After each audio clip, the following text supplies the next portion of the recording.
So last year, we tried to get Susan here, and she was out of the country, I think. Even out of the country. And Susan is the lovely wife of Eddie McCarthy. And she's got a really cool story to tell. And I just think it's worth her coming out. And I want to thank you from the bottom of my heart. Thank you for the invitation. Okay? Now I'll let you introduce yourself a little more. Okay, thank you. So Sandra told me I'll do my standard introduction and then you can introduce yourself. I said by the time I'm finished today, they're going to know my life story, not just my introduction. So I won't spend too much time on the introduction because as I speak about my life and growing up in Ireland and then moving to the UK and then ultimately here to Colorado, you'll learn a lot about me through that. But I do want to thank Sandra for the opportunity to help celebrate your International Women's Day. I think it's great. This morning I had all these Facebook things about it. It's a really cool day and nice to be able to share it with you. And I want to thank you for taking the time to come and participate. So I feel very honored. Normally when I'm standing in front of a room like this, I'm teaching something to do with team development or I'm running a strategy session. But today is really different because I've chosen to speak about some very personal things because I think to understand where I came from and where I'm at the moment, it's good to know what those events were along the way. So, now that the system is working, and I'll kind of figure out how to page down here. So when I originally spoke with Sandra about doing the talk, I said, well, you want me to speak about some of the team development stuff I do, or some of the charity work I'm involved with, or how I ended up in Colorado in the first place. So, well, why don't you just weave all of that together and tell us all of it? So, we could be here for 24 hours. So I'm just trying to pick the highlights and kind of hone in some of the things that really made a difference. And I found this quote that the best things in life are unexpected because there were no expectations. And I think about my brother and I. We started our life with not that many expectations around us for different reasons. And by the way, like lots of people on the planet.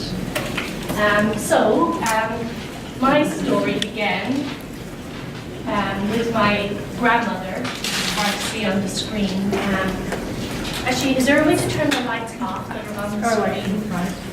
Well, we said to go. Turn the big ones, the bright ones on.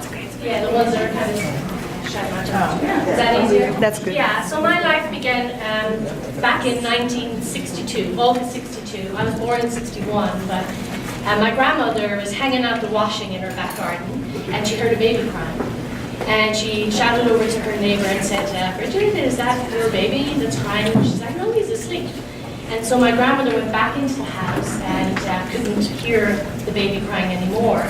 And then somebody knocked on the front door, and she opened it up, and there was a little boy there, and he said, a woman at the bus stop told me to tell you she put a baby in your front room. And so my grandmother went into the living room, and there was a baby. And it was my brother, who was 6 weeks old. And the woman at the bus stop was my mother. And my mother had decided to leave my brother with my grandmother. I was already there. My grandmother was taking care of me. I was a year old. My brother was 6 weeks old, so we're real Irish twins, 11 months between us. And we didn't meet our mother again until we were teenagers. Now, this happens to lots of people. When I was young, I used to think, oh, my life is so different. But actually, the more people I meet in the world, the more I realize that white picket fence, that house with the mother and father, that's less common than all those unusual families, right? So my grandmother now inherited my brother and I, and ended up being responsible for raising us. Here's a picture of my mother with me. My mother and father were married. When she left that day, she went to England. She left Ireland. And she left my father. Now for women in those days, if you did not want to be married, there were very few choices. There was no unmarried mothers allowance, no deserted wives allowance. And so for women back then, choices in Ireland in the 60s, truthfully, as I was working on this presentation, it was a golden ages. It really was, especially for women.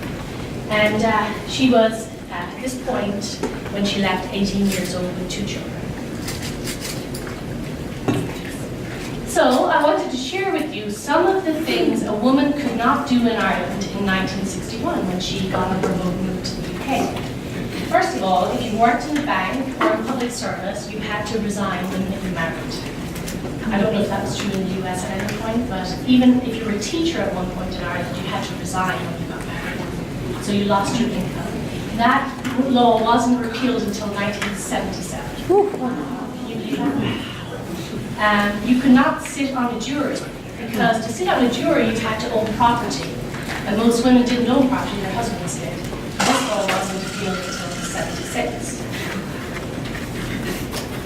In Ireland we have something called the Children's Allowance, and so the government gives you an allowance towards taking care of your children, to pay for school books and clothes and things like that.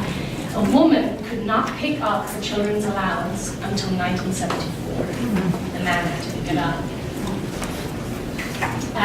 You could not get a barring order against a violent partner. That wasn't introduced until 1981. You could not live securely in your own home. Your husband could actually sell the house without your permission. You had no rights in terms of the property. And that wasn't repealed till 1976. This is a really interesting one. My parents never divorced. Neither of them ever remarried. They broke up after 11 months and they never remarried. One of the reasons my mom didn't divorce my dad is because she lived in England. She could have divorced him. No, divorce was allowed in England. We didn't have divorce in Ireland until the late 80s. However, a woman could not choose her domicile, her legal domicile. So it didn't matter where on the planet she lived, her official domicile was where her husband was. And didn't appeal that law until 1985.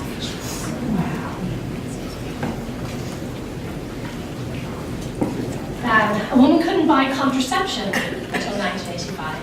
My son asked me, who's 17 last night, what's contraception? Well, I gave him some examples. I went, what do you call that? He went, oh, we just call that safe sex. So now you see a little bit more about the context of my mother's choices. If she did not want to remain married to my dad, there weren't many. So she left.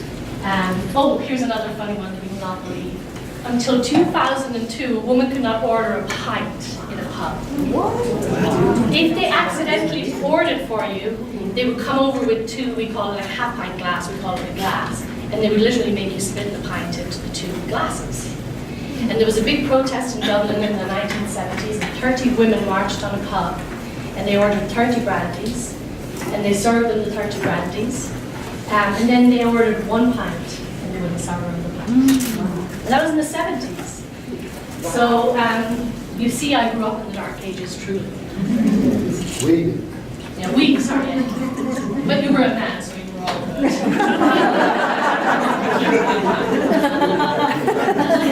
The other thing that I wanted to share with you is back in Ireland from the 1950s to the 1970s, they referred to it, imagine this, as the golden age of adoption, of the adoption machine. And 97% of the babies born to unmarried mothers were adopted. You did not have a lot of choices. So the idea of being a single mom or a mother separated from your husband just didn't exist. Children went into orphanages. And it gets more complicated, and I'll share that when I continue the story. So that gives you a little bit of background about my mom, my grandmother. You know, in many ways, you know, my grandmother was amazing because she took on that responsibility of raising those 2 kids. She had a lot of health issues. And I can share with you that in Ireland at that stage, there was a real big stigma attached to being effectively abandoned to your grandparents. I remember somebody actually saying to me, you know, even the animals don't abandon their young. So I don't know how many Irish movies you've seen, but some of them kind of show the underlying kind of difficult attitude to people. How many of you have seen Brooklyn? Oh, so You saw some of that, right, when she went back home. So don't get me wrong, Ireland's a wonderful place, but there are a lot of challenges. So what I want to share now is a little bit about what happened with my grandmother. she continued to raise my brother and I. And my father, who I haven't mentioned up until this, he decided not to go to England. Can you hear me better when I'm here, or is it okay if I want to move around? We can hear you. You can hear me? Okay. He decided he could have left and gone to England. And by the way, it was his parents we were with, not my mother's parents. But for whatever reason, and he was a very, very complicated man, he decided he didn't want to leave. He decided he wanted to be around. But he made some lifestyle changes, a lot to do with alcohol, that meant he wasn't contributing to our upkeep at all. My grandfather didn't drink, didn't want to tolerate alcohol in the house, and so he was kicked out over and over again. So for us as children, we experienced a lot of him coming and going. And when we were really small, we would cry when he left. As we got older, we were like, please kick him out. Because when he drank, he was mean. He wasn't the best person he could be. And he had a real nice, and he met him many times, he had a real nice side to him. He died when he was 59.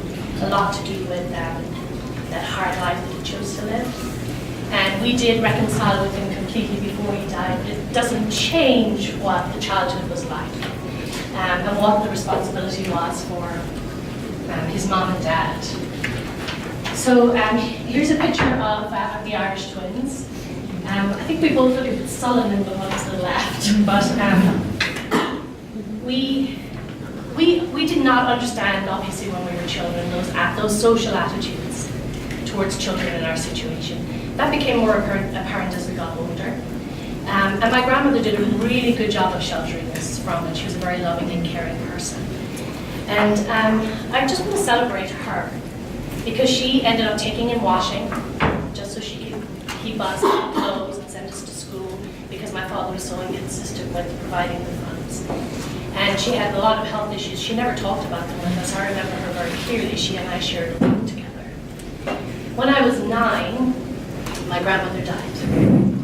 And I came home from school, and my grandfather met me on the street and said, "Ma's dead." And I ran into the house and ran upstairs, and in those days they used to leave people out at home. And I went, and there she was in the bed that we used to share, dressed in this blue gown that they would bury her in. And of course she was no longer my grandmother. And I was 9 and I didn't understand. And now this woman, who was the most loving person I'd ever known, became the stuff of nightmares for me. I would dream about her waking up from the dead, walking around the house, and I became absolutely frantic about that. Then there was a lot of conversations about what to do with us. What do we do now? And I remember those conversations, and it might seem strange to you that people were advising my grandfather, "Don't keep them, put them in an orphanage, you can't take care of them. This isn't your responsibility." And there was just a lot of discussion. We didn't know that was going on until much later. But here's something that might help you understand why people would have had that kind of perspective. Up until 1955, the Irish Children's Act prevented a father from taking care of his own children if the mother left. Can you believe that? Did anybody ever see the movie Evelyn or Evelyn? Yeah. That's a true story of the father who fought this. He fought in 1955 to keep his children. His wife had left him, and he fought. So people saying to my grandfather, as a single man, "Taking care of those kids, you don't know them. They're strangers to you. You don't know what do you know about raising kids. Put them in an orphanage." That would have been a very common decision back then. But Dad decided to keep us, and here he is. And let me tell you, that was a decision that would change our lives completely. He had not been the greatest dad himself. He had lost his mother when he was 9 years old. He had a lot of anxiety about religion, because religion split his family. His mother was Protestant, his father was Catholic. And then that was unusual in Ireland for a Protestant and Catholic to marry. But when they did, the children were raised boys in the faith of the father, girls in the faith of the mother. So that was fine until his mom died, and then her family came and took his sister away to raise her as a Protestant. And then nowadays we listen to that and we're like, what? This really happened? For me, the benefit of that is my grandfather was not as religious and fanatical as a lot of my friends' parents were. And therefore, he was a lot more open and a lot more open to all kinds of discussions. And now I look back so lucky to have him. I had a boss once who, anytime there was a situation, he'd say, Susan, what would your grandfather say now? And I didn't realize I'd been talking about my grandfather that much, but I clearly was. I was always like, oh, my grandfather would say this. He had all these little sayings. Tell a man by his shoes, check his shoes. But I want to share one little story about him because what it shows is how incredibly ahead of his time he was. After my grandmother died, because of my horror of seeing her in the bed, I did not want to go in that room and sleep in that bed. And we just had a 2-bedroom house, so I ended up sharing with my brother and my grandfather, which, you know, as a 9-year-old, was fine. Of course, by the time I was 11, he's thinking, okay, I need to get her out of this room into her own room. And he could have said, here's the deal, you're moving into that room, that's the end of the story. And that's what a lot of men would have done in those days, a lot of moms too, by the way. But he didn't. He's like, what do you think about we open up that room? Just 1 inch. We'll just open the door 1 inch. And then after another week, it was another inch. And then he had me put my dolls in there. And then he had me picking out, you know, new curtains. And eventually I moved in there. And I look back at that now and I think, wow, how ahead of his time and how much insight he had to be able to handle it in that way. And not force me to go in and be terrified. And of course that room became my sanctuary as a teenager. You know, every girl kind of needs her space, especially in a house of men, which I was in a house of. Years later, I was sharing that story with the mentor, and I said to her, you know, it's my closed door story. And she said, but Susan, I don't hear it as a closed door story. I hear it as an open door story. And it was amazing how in that moment it completely shifted my whole perspective of lots of things in my life. That I kind of saw them as somehow a closed door, and in fact they weren't. My grandfather died when I was 19. I so wish I could tell him all that he meant to me now. Because of course, you know, I had just gotten over my being difficult, rebellious teen years when he died, so he never got to see the, you know, the more stable, normal woman that I ended up becoming. So my first lesson, and it was interesting as I was putting the lessons together because I thought, oh, I have 5 lessons, 1 for every decade I've lived, which means there's another one percolating. So have me come back in another 4 years, I might have 1 more lesson. My first one is that the circumstances of our birth and childhood may help define us, but they should never limit us. And I really struggled about whether, because you know, sometimes people say, this doesn't define me. And I struggled about whether to say, does it define you or not? And I think the reality is we are all a product, partly, of not just our genetics, but the environment we're raised in. All the nature versus nurture stories would show that. But it really should not limit us. And I think the blessing that was in my brother's life and my life was that we had grandparents who, no matter what society thought about us, they never made us feel like we were limited. So now I'm a teenager and I'm at school, and my grandfather comes home. I'm maybe, I don't know, 12, 13, just started high school, secondary school in Ireland, and he handed me his paycheck, his pay packet. He's like, you're in charge of the house now, Susan. And I'm like, oh, okay. So now I'm doing all the shopping, the cooking, the cleaning, the ironing, and I was good at it. I kind of liked it. And by the way, I was really good at managing the money. And which, you know, is probably why I became an accountant later in life. But I found ways to, if my grandfather said, no, you can't take a bus to school, I was like, oh, we're taking that bus, we're not walking in the rain, so I'll just get 3/4 of a pound of beef instead of a pound, I'll buy some extra carrots, he won't know the difference, we'll take the bus. And I would literally do stuff like that. And I did start to rebel, and I wanted, because, you know, of course, all that responsibility made me kind of more mature than my years. And he was more worried about me as a girl, and he got stricter and stricter. And we started to have a lot of fallouts, which, of course, now I wish I could reverse that, but that's all part of growing up. I have a teen son, and I have to remind myself, oh my God, it's his payback for me. But this is the chaplain at my school, and I remember going to him and talking to him about it. And he encouraged me to stick with it. Don't drop out of school. I wanted to leave school and I wanted to be a hairdresser, I wanted to earn some money. But don't leave school, keep working at it, don't give up. And now what I understand, and by the way, here he is after we christened our son, so he's still a very dear friend of mine. what I understand is that he was really in addition to my grandfather, one of my first and most trusted mentors.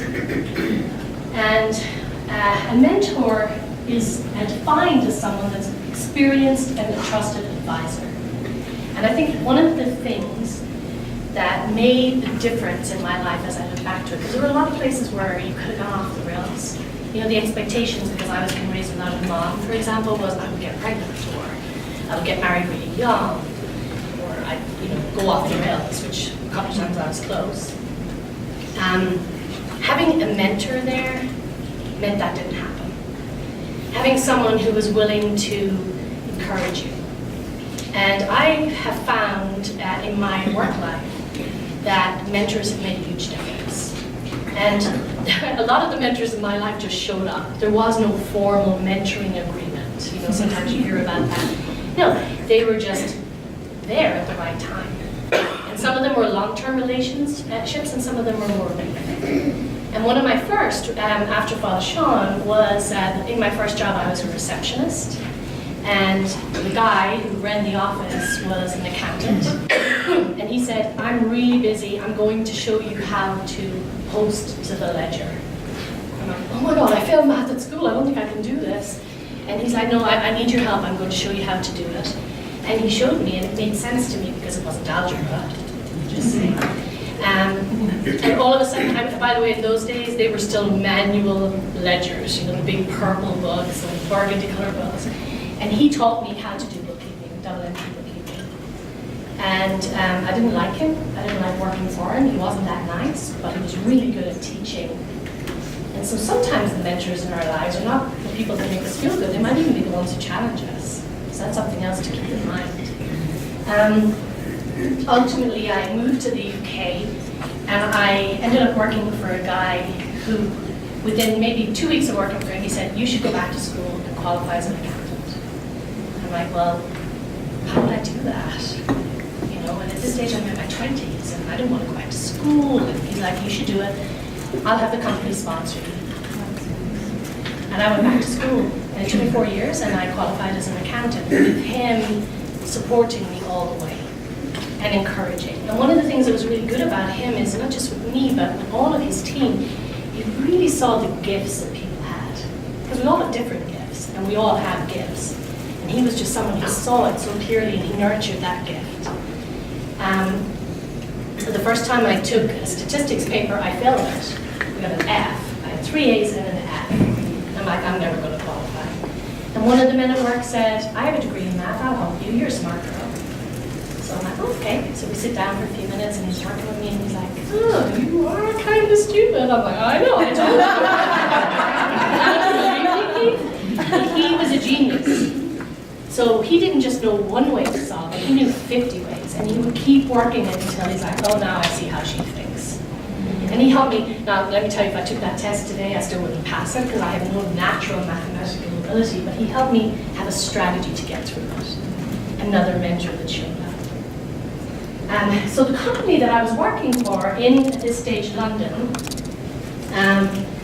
was owned by a Colorado company. That's how I ended up here. So the boss that I worked for there, his name was Roy, and I was looking last night trying to find a photo of him, and I have one somewhere, but I couldn't. And he would hate if he knew I put his picture up here. But how many of you have heard of this, the old ABC of success?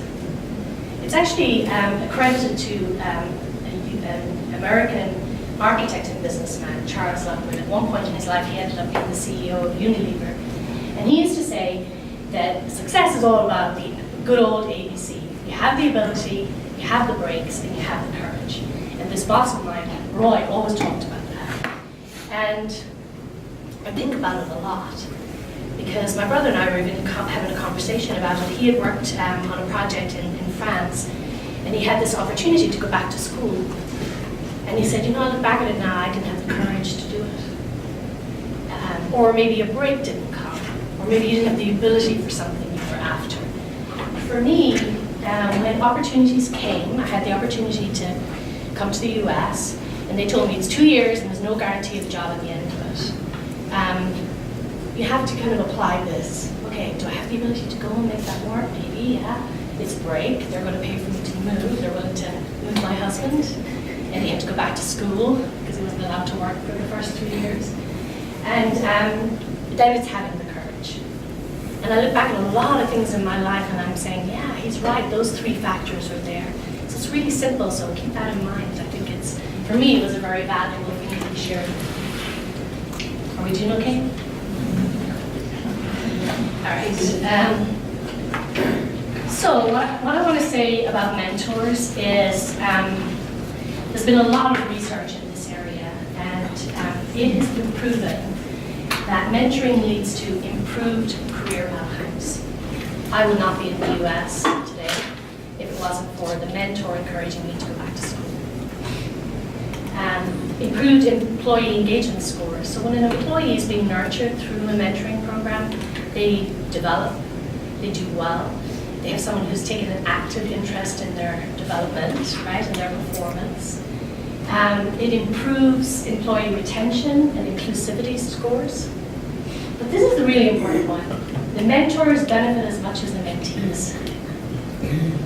And of course, later in my career, I started to mentor employees in my organization where I worked to try and give back some of that. And it was as rewarding, and actually in some ways why I decided to stop accounting and do the work I do now, because I really like people. I really enjoy working with them. They're so much more interested in numbers.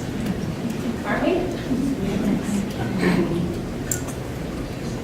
So here's my lesson number 2. Mentors matter. Actively identify and value them in your life. Don't think it's always going to be some kind of formal thing. It might just be that teacher who put their hand on your shoulder and said, keep it up. Or a boss who noticed that you made an extra bit of effort, or a family member who encourages you. It might also, by the way, be someone who's difficult. Just before I moved to the US, I was working on a project, and I got assigned to this man. They told me, Susan, we're sending you to Harvard. This guy knows project management inside out. He's run all these big programs. You're going to learn so much. He was the worst person I ever worked with. All my team hated him. He fought me on absolutely everything. And my boss would say, well, he's the black, you're the white. Between the two of you, you'll figure it out. You'll get to a middle ground, and you'll figure it out. But in reality, I learned so much from him, mostly about what not to do. I would never treat people the way he treated them, but that was also a mentoring relationship in a sort of twisted way.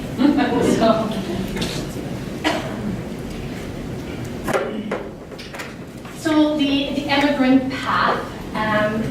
So I had lived in Ireland until I was in my mid-20s. I had worked as a receptionist and then bookkeeper. And then I moved to the UK, excuse me, and worked for the Colorado company, Storage Technology. Anybody heard them?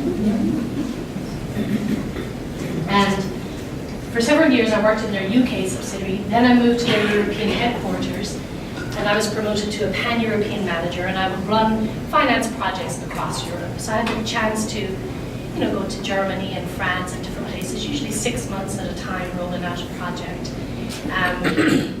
It was a lot of fun. I learned a lot. I continued to study, decided to become a certified project manager.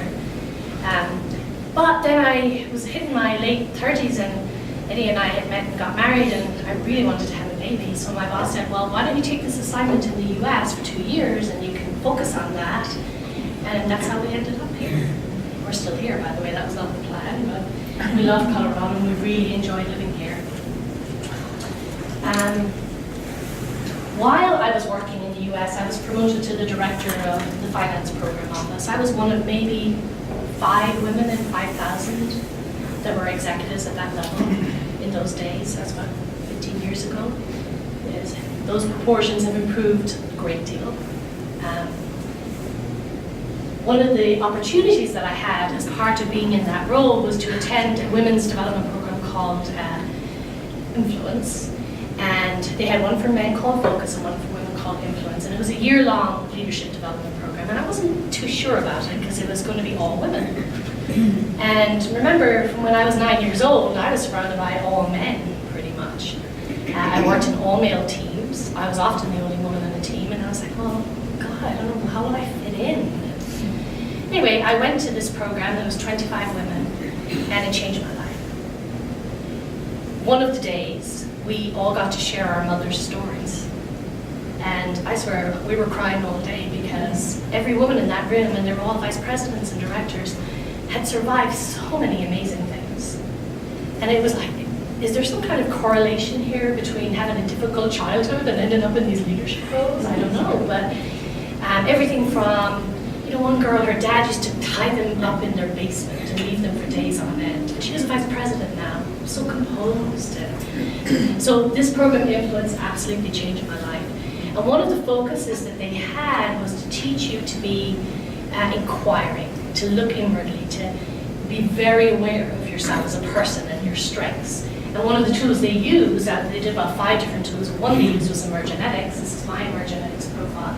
And Sandra shared with me that you guys have this available here at Denver Water. Well, I get my profile, and I'm like, oh my God, no wonder I didn't make such a great accountant. Look at how little green and blue I have. I'm an ideas person. I'm interested in people. And I had such an aha when I saw it. Now, of course, emergenetics is measuring my preferences, not my ability. So I was still able to do that job. I just did it in a different way. And making those connections for me, it was a big aha. And I decided actually then that at some point I would go and learn and certify in this tool, and I did do 10 years later. It took a while to get there. But, so one of the things that I'm really big on, I'm big on it when I consult, and I'm big on it when I coach, is this self-awareness. Be aware of who you are, what your strengths and your gifts are. Know them, be really clear about them, and also know where maybe you need some help. So for me, I don't have a lot of structure, I need help with that. I was laughing with Sandra at the beginning, I had the wrong date in the presentation. That's pretty typical of the kinds of mistakes I make because I'm not paying attention to the detail.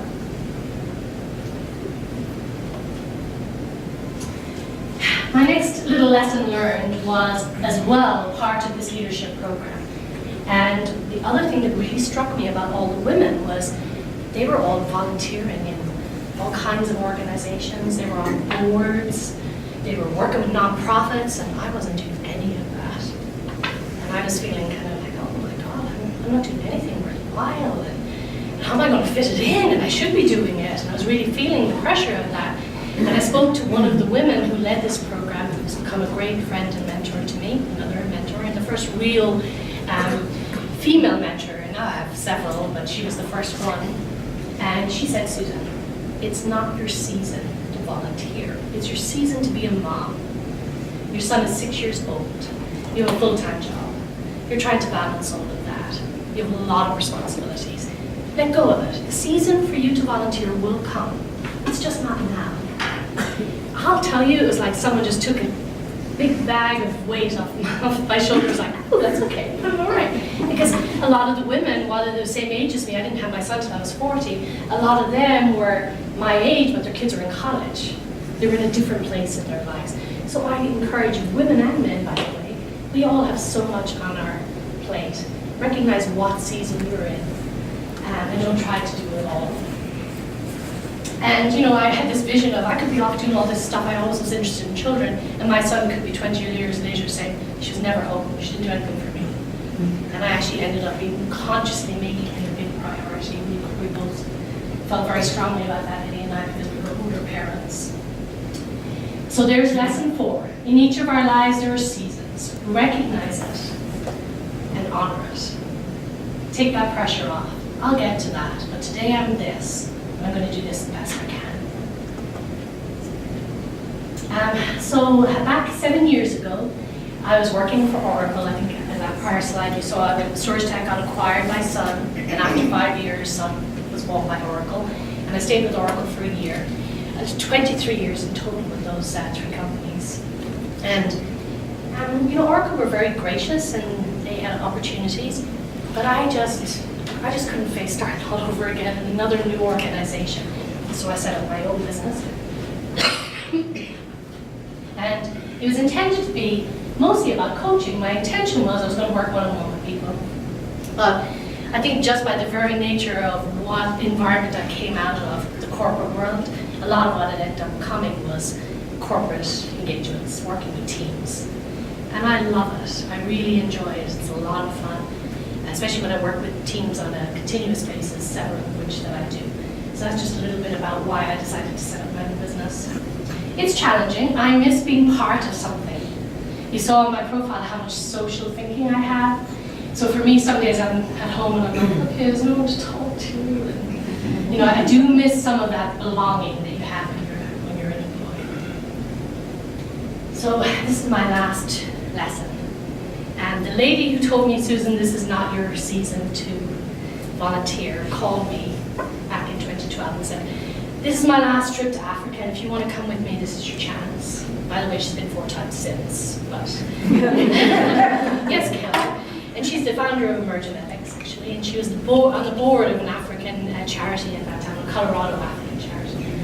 And I decided to go. It was not on my bucket list, but I decided, yeah, I'm going to come. And what we were going to do was we were going to spend 3 weeks there with children in the Kibera slum teaching. And so I had to come up with my assignment was gravity. So I had to teach the children about gravity. I will tell you, it completely changed my life. I never witnessed such poverty. And the first day that I got there, I literally was dumbstruck when I got into the school.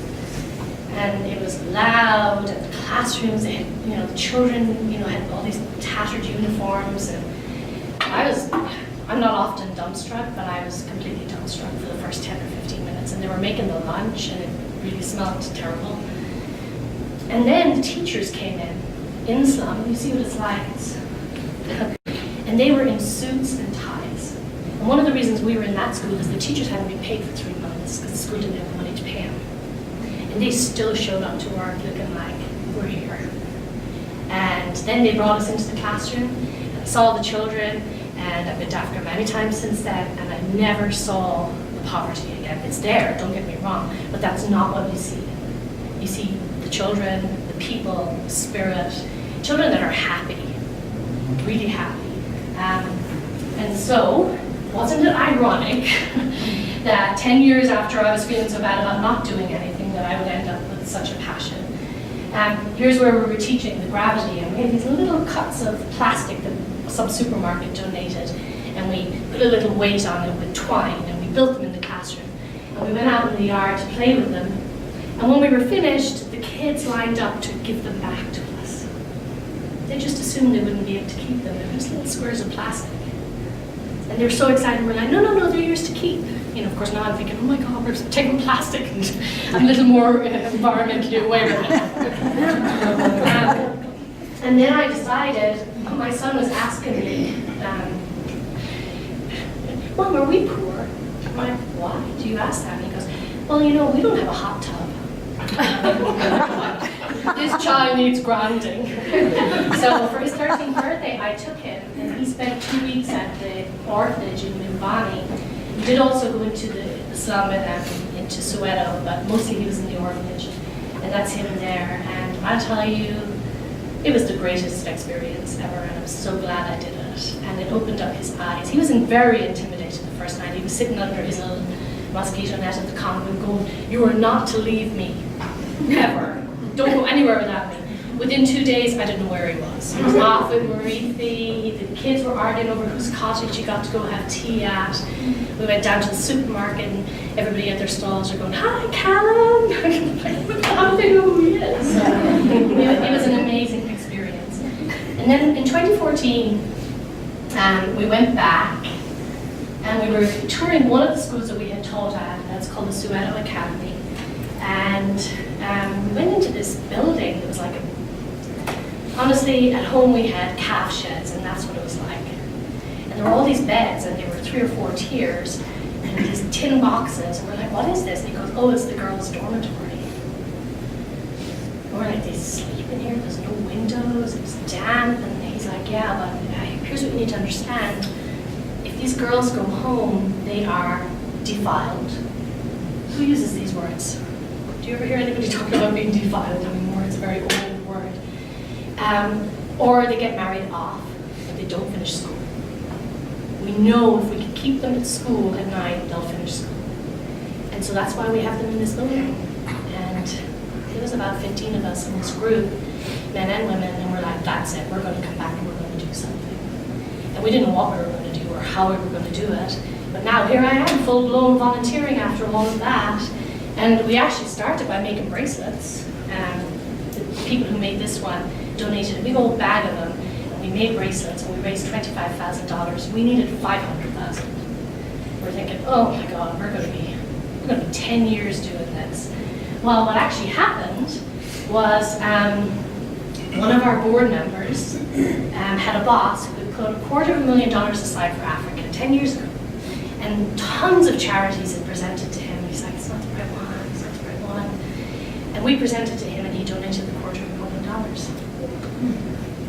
And I had a call from one of the board members saying, will you be the treasurer? You're an accountant. Will you be the treasurer? I'm like, I don't know anything about accounting for nonprofits. She went, oh, come on, Susan, just say yes. I go back to the client where I'm working that afternoon, and I'm meeting with someone. And I say to this lady, so what did you do before this, Nate? She went, oh, I spent 10 years as the CFO for nonprofits. And I'm like, hello, did I doubt it? Of course you did. And I could I call you if I get stuck? And she's like, absolutely. And that's one of so many miracles I can tell you about. An insurance company in the UK decided to donate at $300,000. So we wanted to raise $500,000. We ended up raising $700,000. And ta-da, last July, we went back for the opening of the door. By the way, this is in Kibera, so behind these buildings are still all the, the galvanized roofs and the shacks. And over 120 girls. It was only supposed to be 70 girls, but they decided to do 3-tier bunks. And we decided, we need to step away from this. We only wanted double-tier bunks. We're not living there. We don't know. We need to let the school decide. So we backed off that. We paid for the bunks. And just the other week, all these new mattresses arrived, and they were sending us pictures of the girls. They were using their own mattresses for the last few months. So I cannot tell you how much it's changed my life, and what an honor and privilege it's been to go back to Kenya, is where I've been, and also Tanzania, but this is in Kenya. And I think in the latter half of my life, my passion will be there. I love being able to see girls get educated. Boys too, but girls change society when they're educated. A lot of the boys leave and they go have their careers. The women stay put and change society. So I'm really passionate about that. And of course, that's my final lesson, that giving back is rewarding. You know, when I first went, it's like, oh, I'm going to do this mission work. Never call it that anymore, because I learned so much from the first trip about what not to do. And you think you're going to do good, and you're the one who comes home changed. And you're the one who comes home feeling like you were given so much. And by the way, as Mother Teresa would say, you don't have to go to Africa or India or anywhere outside your probably own town to find places where people need help.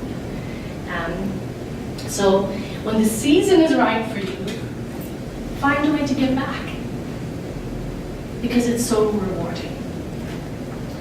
And so that is my 5 lessons, one for each decade, as I said, and I can't wait to see what the 6th one will be. Questions? I've talked at you for a long time. Thank you for your patience.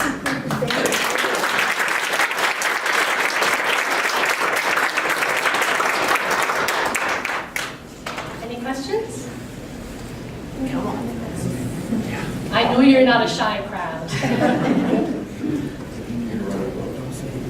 You know, it's so funny because on my last trip we were on the bus and I was telling them the whole story about I lost my, I promise I won't tell the whole story, but I lost my iPhone down the toilet. They came me down on the mountain and the whole rescue team came and rescued my iPhone. And I was like, only in Africa would this happen, that, you know, a whole team would come and they were so determined to get it out of me. And somebody said to me, are you going to write a book? Because, you know, of course I was telling that story for an hour. That might be the next season. You know, one of the challenges, I've never spoken publicly really about my family, my early life. And one of the challenges, I think, in writing the book is how much to say and how much not to say. Because people have images of who your parents were. And I don't know. So That's one of my challenges, reconciling how much you're willing to share. So somebody told me you should write the book for therapeutics reasons, and then you don't have to publish it, or you could publish parts of it. So, I'll let you know how to go. So you, I really connected with your lesson about knowing the season and, you know, have all these great ideas and things you want to do, but it may not be the time. So, because I can be hard-headed, what are some of the signs or, you know, things, Mark, you can say, you know, that will help you to identify that, hey, this might not be the right time for this, maybe you need to pick this up at a later date? I think there's a few things. I'm a really big believer in gut feel.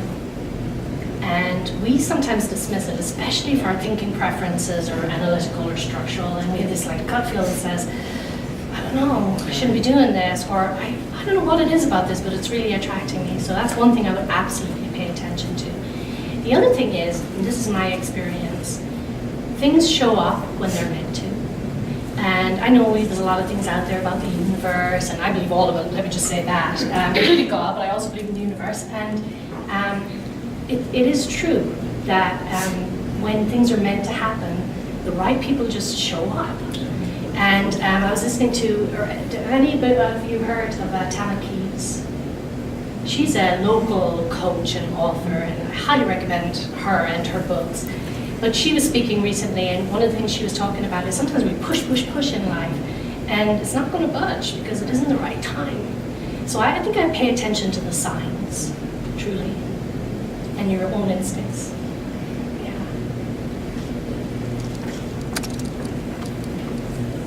So I want to say thank you again, Susan, for coming. And with your talk, I kind of want to challenge all of us in this room. So we have, Mandy told me, so I'm going to make sure I have this right, there are some extra things in the box. Take that back and give it to another female that wasn't able to come. And make that part of your give back. Or if there's not, take a piece of pizza. Give that to one of your fellow coworkers.